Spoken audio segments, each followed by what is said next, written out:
People of Reddit, what's your horror movie flaw that would get you killed? Curiosity. You know that one dude who always walks towards the source of an obvious spooky and shady place? That's me. Can I just say on behalf of all horror movie fans, you dumb fuck. Sorry, that's been building for a while. Yeah, sometimes it's just ridiculous that someone running away from the killer trips on fucking nothing or keeps flailing when running. Just run normally. I trip over nothing when running normally. I can't even imagine how far I'd get if I'm panicked. I have pets, so if I hear a crash, I assume it's them, and I always walk towards it to see what they broke. I'm such an easy target for a murderer.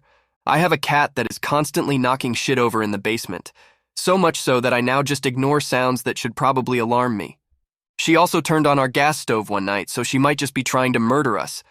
I don't know. My lack of endurance when running. You'd be surprised just how much you can run when properly motivated. I scared the shit out of a friend of mine that would make a mushroom jealous, and that boy ran 2 blocks in under 2 minutes. This man couldn't run from his room to the bathroom on a good day. I'll go confront the killer. I can change him. I have literally told my family that I fantasize about someone breaking into our house to kill us, and instead ends up sitting at our kitchen table sharing a cup of tea and talking about their life and what stresses they are dealing with in life. And my family was like, "No, you are going to shoot him. Do you understand? You are not having tea with the guy. You shoot him."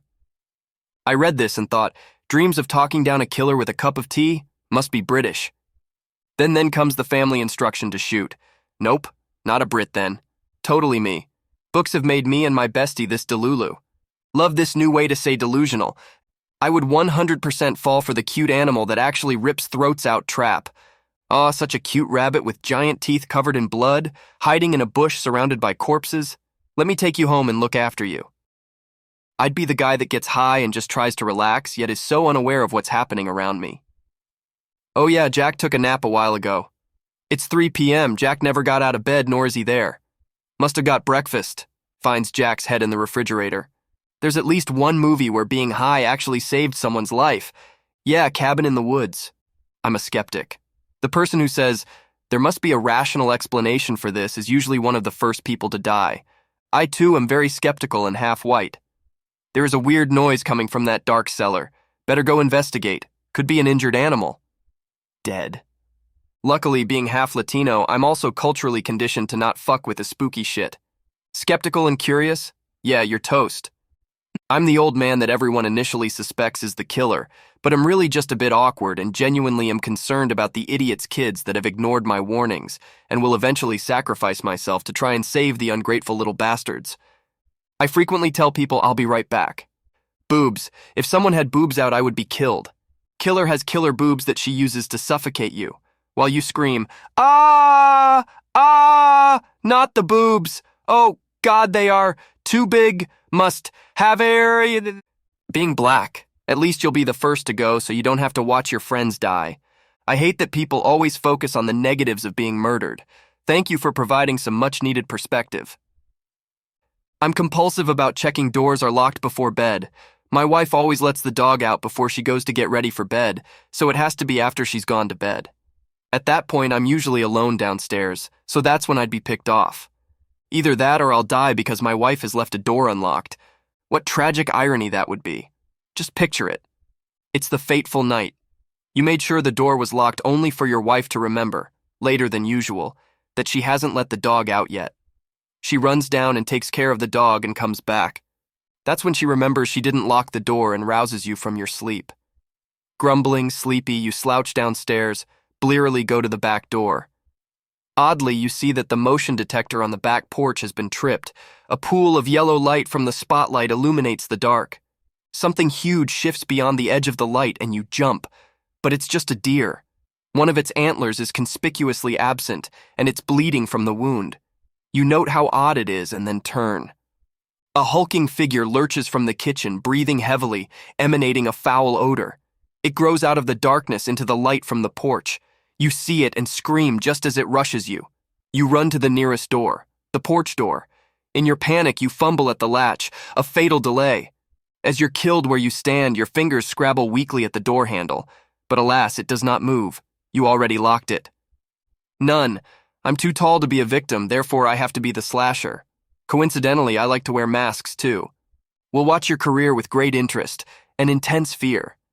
On a tangent about masks, some years ago I lived in an apartment complex. Picture the scene. I get in the elevator. A young woman gets in too.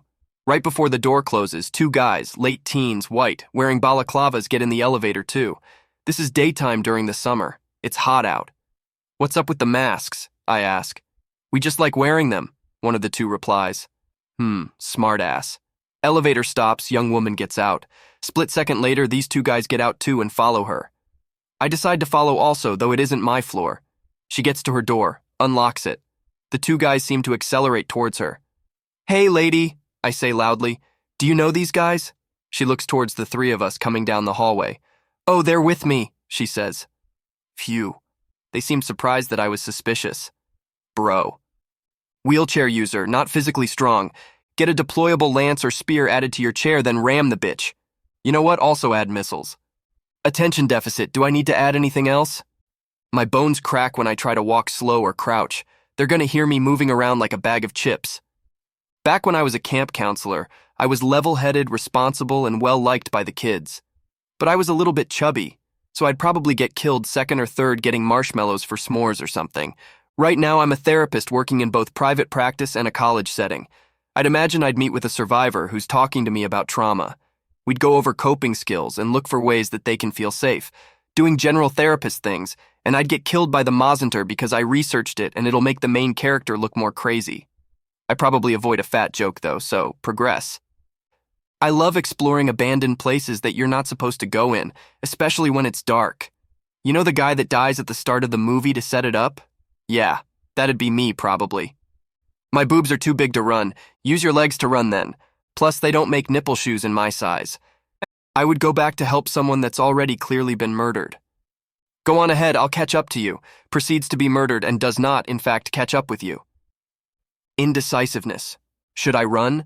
Should I hide? Should I fight? Should I... Knife through my skull. I'm definitely going to get killed while fucking. I work in PR, so I'd try to negotiate and reason with him. Guys, let me do the talking.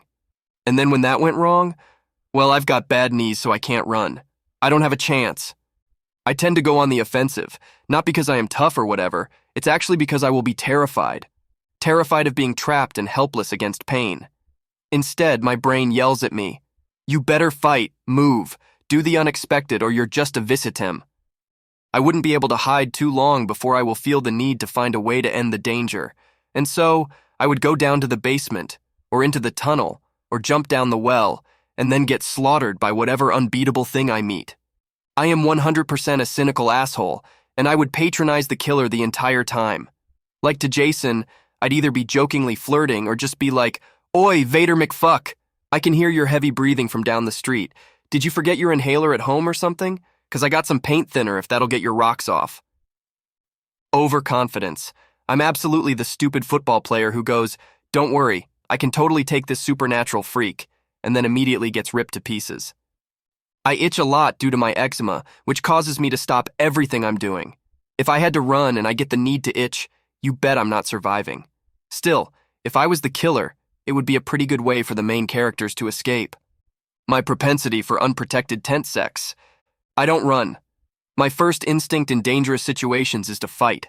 I legitimately punched a car that was about to hit me instead of dodging. I saw it coming but froze, and when I unfroze, my first thought was attack. I'm lazy and unlikely to go investigate any unusual sound. This could go either way, though. Realistically, not bothering to check out what sounds like a door opening or approaching footsteps would make me really easy for the killer to sneak up on. But horror movie logic suggests that you're more likely to get murdered if you do go check out that strange sound, so maybe it's a coin flip. I don't live in a big house with 10 bedrooms. I couldn't hide for a little and then decide to run from room to room without being noticed. Right? I have a 3-bed, 2-bath build from 1944. No sneaking my house. The wood floors creak if our cat walks in them. Plus, my basement isn't scary, it's carpeted and is well lit. My garage is not full of chainsaws or other sharp knife-like objects, just a shovel and some miscellaneous hand tools. If you made it to the end of the video, tap the like button and hit the bell icon to be notified of our next upload. Thanks for watching, and we'll see you in the next video.